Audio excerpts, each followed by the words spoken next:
మనం ఇప్పుడు త్ర్యంబకేశ్వరుని దర్శించాము.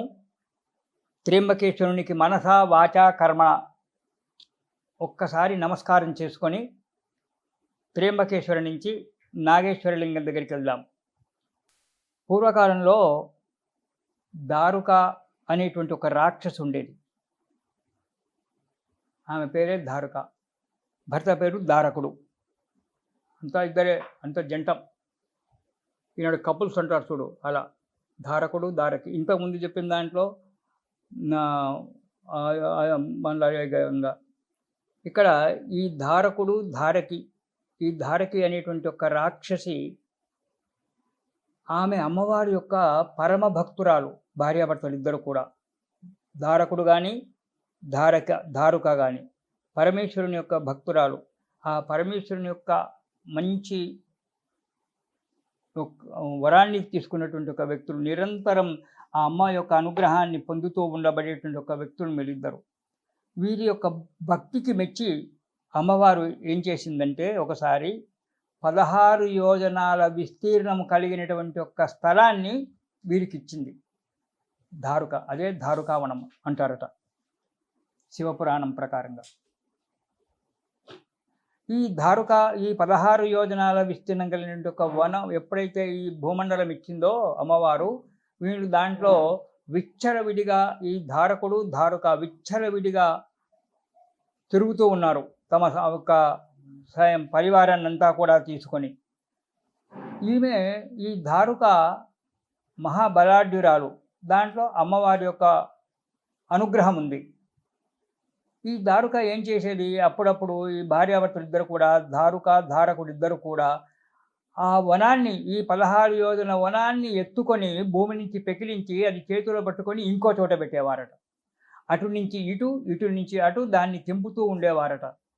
అలా తింపుతూ ఉన్నప్పుడు అది ఎక్కడైతే కింద పెట్టేవారో దాని కింద జనాలంతా కూడా నలిగిపోయి నశించేవారు.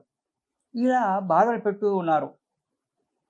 ఇలా బాధలు పెడుతూ ఉండేటప్పటికి ఏమైంది, జనాలంతా కూడా భయపడిపోయారు. ఎప్పుడు ఈ దారుక, ఈ రాక్షసి ఈ వనాన్ని తీసుకొని, ఈ 16 యోజన విస్తీర్ణ వనాన్ని తీసుకొచ్చి మా కుంపల మీద పెడుతుందో, మా గ్రామాల మీద పెట్టి మమ్మల్ని నాశనం చేస్తుందో, మా నగరాలు నాశనం చేస్తుందో అని చెప్పి భయపడుతూ కాలాన్ని గడిపేవారు. ఒకసారి వీళ్ళు ఇలాగే ఉంటూ బాధపడుతూ ఉండే ఒక సమయంలో ఒక ఔర్వముని, ఔర్వుడు అనేటువంటి ఒక ముని కనిపించాడు. అక్కడే ఉండేవాడు. అతను తపస్సు చేసుకుంటూ అక్కడక్కడే ఉండేవాడు. ఈ మానవులంతా కూడా వెళ్ళి ఆ ఔర్వమునిని శరణు వేడుకున్నారు. స్వామి, నీవు తప్ప మమ్మల్ని ఎవరు కూడా రక్షించలేరు. కాబట్టి నువ్వు ఏదన్నా చేయండి, మీరు ఏం చేస్తారో మాకు తెలియదు. ఈ రాక్షసుల యొక్క బాధ నుంచి మమ్మల్ని రక్షించు అని చెప్పి అనుకున్నారు. అప్పుడు ఔర్వముని తన తపశక్తి చేత, రాక్షసులు గనక భూమండలం మీద ఎవరినైతే సంహరిస్తారో వాడు చావడు, కానీ రాక్షసుడు మాత్రం చస్తాడు అన్నాడు. మానవుని కనుక భూమి మీద మానవుని కనుక చంపినట్టయితే రాక్షసుడు చస్తాడు, ఏ రాక్షసుడు చంపుతాడో వాడు చస్తాడు అని చెప్పి శపించాడు. ఈ వార్త ధారకునికి, అతని సైన్యానికి తెలిసి ఎవరిని చంపాలన్నా భయం అయిపోయింది. వాడు చస్తాడో చావడో మానవుడు, కానీ మేం చేస్తాం అనేటువంటి ఉద్దేశం చేత ఆ వనాన్ని ఎక్కడ ఉంచాలో అక్కడనే పెట్టేసి వీళ్ళంతా వెళ్ళారు. భూమండలం మీద బతకడానికి ఇబ్బంది అయిపోతుంది, వీళ్ళ యొక్క బలం తగ్గింది, ఔర్వముని యొక్క శాపం వల్ల వీళ్ళ యొక్క బలం తగ్గింది అని చెప్పి దేవతలంతా కూడా వీళ్ళ మీదకి యుద్ధానికి రావడము, మానవులు యుద్ధం చేయడము, కొట్టడము, చేయడము అన్నీ కూడా జరుగుతున్నాయి. రాక్షసులు భయపడిపోయారు. ఎవరిని చంపుతామన్నా మేము చేస్తాము, వాడిని చంపే బదులు మేము చేస్తాం అని చెప్పి భయం చేత ఉండిపోయి వాళ్ళు ఇలా కాకుండా సముద్రంలో ఉండిపోయినారు రాక్షసులంతా కూడా. సముద్రంలో ఉండి ఏం చేస్తున్నారు, సముద్రంలో ఓడల మీద ప్రయాణం చేసే వ్యాపారస్తులు, ఇతరత్ర వ్యక్తులు ఎవరైతే ఉంటారో వారు ఓడల మీద సముద్రంలోకి రాగానే వారిని పట్టుకోవడము, చంపడము, వారిని హింసించడము, జైల్లో పెట్టడము, ఇలా చేస్తూ ఉన్నారు. భూమి మీద బాధ లేకుండా పోయింది. మానవులకు. కానీ సముద్రంలో ప్రయాణం చేయాలంటే ఇబ్బంది ఏర్పడింది. సముద్ర ప్రయాణం చేయంది కుదరదు. వ్యాపారాలు చేసుకోవాలన్నా, వేరే ప్రాంతానికి వెళ్ళాలన్నా సముద్రంలోనే ప్రయాణం చేయాలి. అది తప్పితే వేరే దారి లేదు. ఇక్కడ పోయింది బాధ అనుకుంటే మళ్ళీ అక్కడ సముద్రంలో వచ్చిందే అబ్బా అని చెప్పి అనుకున్నారు. అనుకోని మన కర్మ అని చెప్పి అనుకోని ఆ శివనామ స్మరణ చేస్తూ కలుగుతున్నాడు. ఈ ధారకుడు అనేటువంటి ఒక రాక్షసుడు ఈ సముద్రంలో బంధించినటువంటి యొక్క ఎంతో మందిని బంధించాడు సముద్రంలోనే. ఈ బంధించినటువంటి యొక్క వాళ్ళల్లో సుప్రియుడు అనేటువంటి ఒక వ్యక్తి ఉన్నాడు, వ్యాపారి.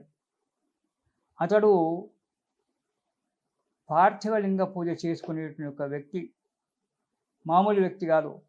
ప్రతిరోజు కూడా చెరసాలలో పెట్టినప్పటికీ చెరసాలలోనే ప్రతిరోజు పార్థివలింగ పూజ లేనిది ఒక్కడు మంచినీళ్ళు కూడా తాగేవాడు కాదు. ప్రతిరోజు కూడా పార్థివలింగ పూజ చేస్తూ కాలాన్ని గడుపుతూ ఉండేవాడు ఆ సుప్రియుడు. తను చేయడమే కాకుండా ఆ చెరసాలలో ఉన్నటువంటి ఒక తక్కిన వ్యక్తులందరి చేత కూడా శివనామ స్మరణ చేయించేవాడు. కొందరు మానసికంగా శివపూజ చేసేవారు, కొందరు నామస్మరణ చేస్తూ ఉండేవారు, కొందరు భజనలు చేస్తూ ఉండేవారు. సుప్రియుడు మాత్రం ప్రతిరోజు పార్థివలింగ పూజ ఘనంగా చేస్తూ ఉండేవాడు. ఇంత ఇలా పూజ చేస్తూ ఉంటే పరమేశ్వరునికి ఆ సుప్రుని మీద అనుగ్రహం కలిగింది. ప్రతిరోజు వచ్చి ఆ లింగంలో, ఆ పార్థివలింగంలో ఆవాహన అయి ఉండేవాడు పరమశివుడు. ఈ సుప్రియుడు చేసేటువంటి యొక్క పూజలన్నీ కూడా ఆ పరమశివుడు స్వీకరించి ఆనందించేటువంటి వాడు. ఇలా కొంతకాలం జరిగింది. ఒకనాడు సుప్రియుడు పూజ చేస్తూ ఉన్నాడు. ఆ ధారుకుని యొక్క భటులలో ఒక భటుడు వచ్చాడు, చూశాడు. పూజ చేస్తున్నాడు ఆ సమయంలో. ఎవరు? సుప్రియుడు. వెళ్ళి రాజుగారితో చెప్పాడు, ధారకునితో చెప్పాడు, స్వామి ఏమో పూజ చేస్తున్నాడు. ధారకుడు వచ్చాడు. ఏం పూజ చేస్తున్నావు, చెప్పన్నాడు. గద్దించాడు ధారకుడు, బెదిరించాడు. ఏమైతే అవుతుంది, పరమశివుడు ఉన్నాడు కదా నాకు అనుకున్నాడు, శివ పూజ చేస్తున్నాను అన్నాడు. ఎవరు? సుప్రియుడు. నిజాన్ని చెప్పేశాడు. నేను శివపూజ చేస్తున్నాను, ఏం చేసుకుంటావో చేసుకోపో అన్నాడు. ముందు ఆ లింగాన్ని పీకి పారే అన్నాడు ధారకుడు సుప్రియునితో. నేనెందుకు తీస్తాను, నా స్వామిని నేను కదిలించనే, నీకు చేతనైతే నువ్వు తీసేసే అన్నాడు. వీడంతా ఈ లింగమే కదా తీసేయడం ఎంత, పార్థివలింగము చిన్నగా 2 అంగుళాలు అంత ఉంటుంది. ఈ 2 అంగుళాల శివలింగం తీసేయడం పెద్ద కష్టమా నా బలం ముందు అని చెప్పి యొక్క అహంకారం చేత ఆ ధారకుడు తన కత్తి, ఒరలో నుంచి కత్తి తీసి ఆ లింగంపై ఒక్క దెబ్బ వేశాడు. లింగం పగిలి ఆ లింగంలో నుంచి పరమేశ్వరుడు వచ్చాడు. పరమేశ్వరుడు వచ్చి ఆ ధారకాసురుణ్ణి, అతని సైన్యానంతా కూడా చంపివేశాడు. ఎప్పుడైతే ఇలా జరుగుతుంది అనేటొక సమయంలో ఈ సుప్రియుడు కళ్ళు మూసుకొని హాయిగా పార్థివలింగ పూజ చేస్తున్నాడు. అప్పుడు అతని ఎదురుగుండా కనబడుతుంది 4 ద్వారాలతో ఉన్నటువంటి ఒక మందిరం కనబడింది. ఆ మందిరంలో ఒక జ్యోతిర్లింగం ఉంది. దాన్ని చూస్తూ కళ్ళు మూసుకొని సుప్రియుడు మహాఘనంగా ఆ పరమేశ్వరుణ్ణి కీర్తిస్తూ సేవ చేస్తూ ఉన్నాడు. ఆ సమయంలోనే ఈ విధంగా పార్థివలింగంలో నుంచి పరమేశ్వరుడు వచ్చి ఈ ధారకాసురుణ్ణి చంపడము, చేయడము అదంతా కూడా చేశాడు. అప్పుడు ఈ దారుక అమ్మవారి భక్తురాలు కదా. అప్పుడు ఈ దారుక వెళ్ళి అమ్మవారిని వేడుకుంది. అమ్మ మాదంతా కూడా హతమైపోతుంది, మా పాశుపతాస్త్రం చేత రాక్షసులందరినీ కూడా హతమారుస్తున్నాడు శివుడు, ఏమైనా చేసి మమ్మల్ని కాపాడు తల్లి అని చెప్పి ఈ దారుక అమ్మవారిని వేడుకుంది. అమ్మవారు నీ రాజ్యం ఎక్కడ పోదు, నీ వారు ఎక్కడి పోరు, అందరు సజీవంగానే ఉంటారు, నీ రాజ్యం నీకుంటుంది, నీ కులం అభివృద్ధి అవుతుంది అని చెప్పి వరమిచ్చింది. పరమేశ్వరుడు ఏం చేశాడు, ఇక్కడ ధారకాసురుడిని సంహరించాడు. అప్పుడు సుప్రియుడు, పరమేశ్వర నీవు ఎలాగూ వచ్చావయ్యా, మమ్మల్ని రక్షించావు కాబట్టి నీవు ఇక్కడే ఉండమని చెప్పాడు. అప్పుడు నేను ఇక్కడ నాగేశ్వర లింగంగా ఉంటాను. ఈ నాగేశ్వర లింగానికి ఎవరైతే సేవ చేస్తారో వారికి ఈతి బాధలు లేకుండా ఉంటారు. సకల సౌభాగ్యాలు కూడుతాయి. వారు ఇక్కడ సేవ చేస్తూ శివజ్ఞానాన్ని, శివతత్వాన్ని, శివజ్ఞానాన్ని ప్రపంచమంతా చాటాలి అని చెప్పి వరమిచ్చాడు. అమ్మవారేమో అక్కడ రాక్షసులకు వరమిచ్చింది, మీ వంశం నాశనం కాదు అని చెప్పి. అయ్యగారేమో ఇక్కడ శివభక్తి పరాయణం చేయడానికి ఈయన వరమిచ్చాడు ఇక్కడ వీళ్ళకి. అప్పుడు భార్యాభర్తలకి ఇద్దరికి, శివుడికి పార్వతికి ఇద్దరికి కూడా మధ్యన పోట్లాడొచ్చింది. శివుడు పార్వతి ముఖం మార్చుకొని ఉంది, చిన్నగా చేసుకొని ఉంది. పరమేశ్వరుడు ముఖం చిన్న చేసుకొని ఇటుపక్క పెట్టాడు. ఎంత పని చేశావు పార్వతి, రాక్షసులకు వరం ఇవ్వడం ఏంటిది, వాళ్ళ వంశోద్ధరణ గురించి అంది. నీవు వరం ఇచ్చావు కదా అంది. సరేలే ఎందుకని చెప్పి అప్పుడు పార్వతి తేరుకొని చిరునవ్వు నవ్వుతూ, పరమశివ, అయిందేదో అయింది, జరిగిందేదో జరిగింది. నీవు ఇచ్చినటువంటి యొక్క వరము కలియుగాంతంలో, యుగాంతంలో వారికి ఫలిస్తుంది. నేను ఇచ్చినటువంటి ఒక వరం వల్ల ఇప్పుడు వీళ్ళు పతితులై రాక్షసులంతా కూడా జన్మిస్తారు. ఇటు మానవులు జన్మిస్తారు, ఇటు రాక్షసులు జన్మిస్తారు, సౌమరస్యంగా ఉండిపోతుంటారు. ఇది కొంత కలియుగాంతంలో మాత్రము నీ యొక్క వరము ఫలించి నీ యొక్క నాగేశ్వర లింగాన్ని కనుక ఎవరైతే సేవిస్తారో వారు మరుజన్మలో చక్రవర్తులై జన్మిస్తారు, రాజ్యాన్ని పరిపాలిస్తారు అని చెప్పి ఇద్దరు కూడా ఒకరినొకరు మంతనాలు చేసుకొని ఉన్నారు. ఆ విధంగా పార్వతి చేసుకొని అవి వరమంతా యుగాంతం వరకు వస్తుంది అని చెప్పారు.